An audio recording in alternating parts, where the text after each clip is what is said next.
If you're watching this video, the truth is you're most likely not going to get funded. But that is why in today's video, I'm going to share with you guys the top 3 profit statistics out there that will increase your chances of getting funded. And not only that, but the third advice will be an advice that I noticed amongst all my consistently profitable trader friends, and I'm sure will help you not only get funded but also stay funded. So with that being said, let's get to the video.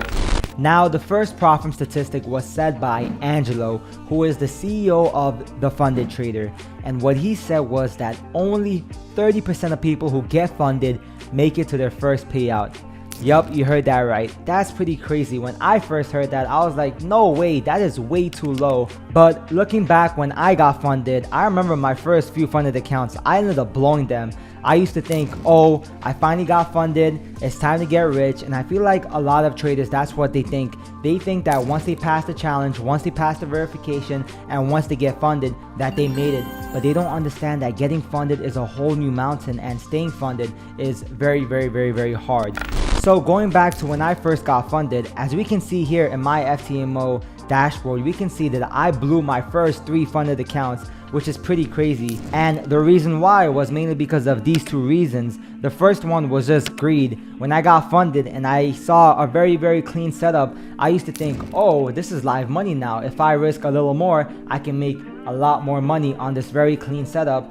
I ended up over leveraging, and then once my account got below a certain percentage, I started getting fearful. I would revenge trade, and just that greed led to me losing a big chunk of my account, or even losing my entire account. Now, the second reason why I blew my funded accounts, and why I believe a lot of traders blow their funded accounts, is because they're impatient.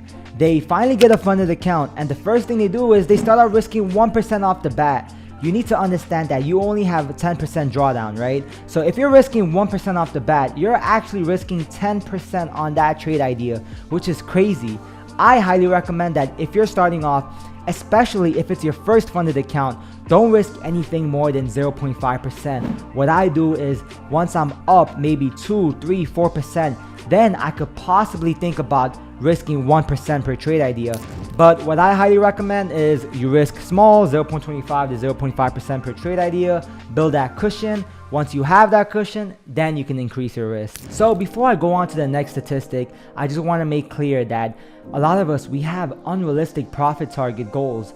We see on social media people flipping their accounts, people getting 30, 50% in a month. And the fact is, that is not sustainable. The average hedge funds get around maybe 10 to 20% in a year, and that's good to them. So for you to think that you can get 10 to 20% in a month consistently, month after month, it's not sustainable, guys. For me, I aim anywhere between 1 to 3% in a month.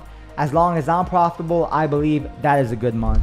Now, the second statistic is from Smart Funded Trader, an unlimited trading day platform with raw spreads and 10% max drawdown. The first week of being open, we saw that 400 challenges were blown. Yeah, on the first week, just from the first week.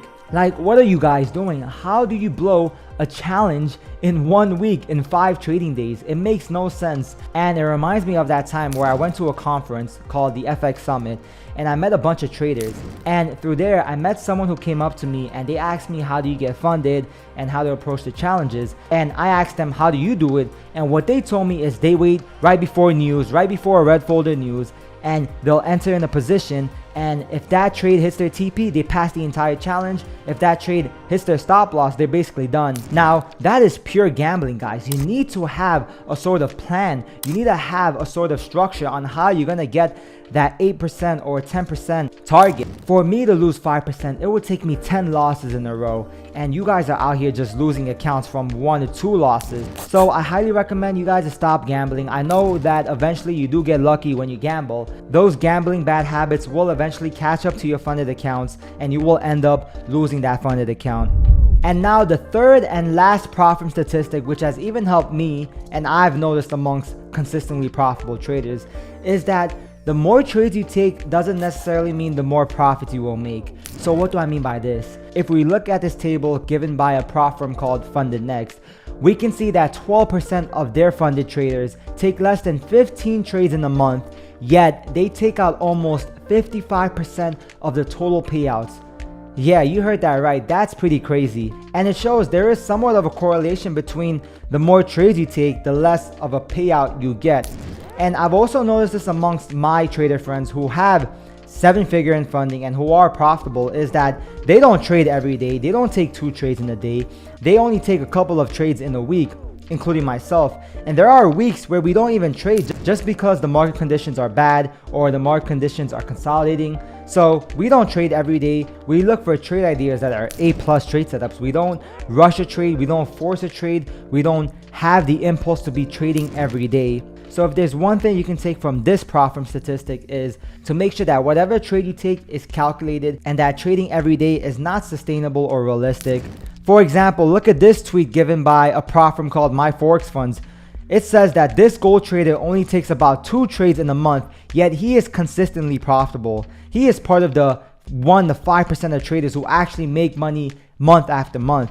And this is just a pure example how more trades does not mean more money. Trader A can take maybe a couple of trades in a month, whereas trader B can take 20 to 50 trades in a month, yet trader A can be more profitable. So I hope you guys got value from this video. Thank you for watching, and I'll catch you guys in the next video.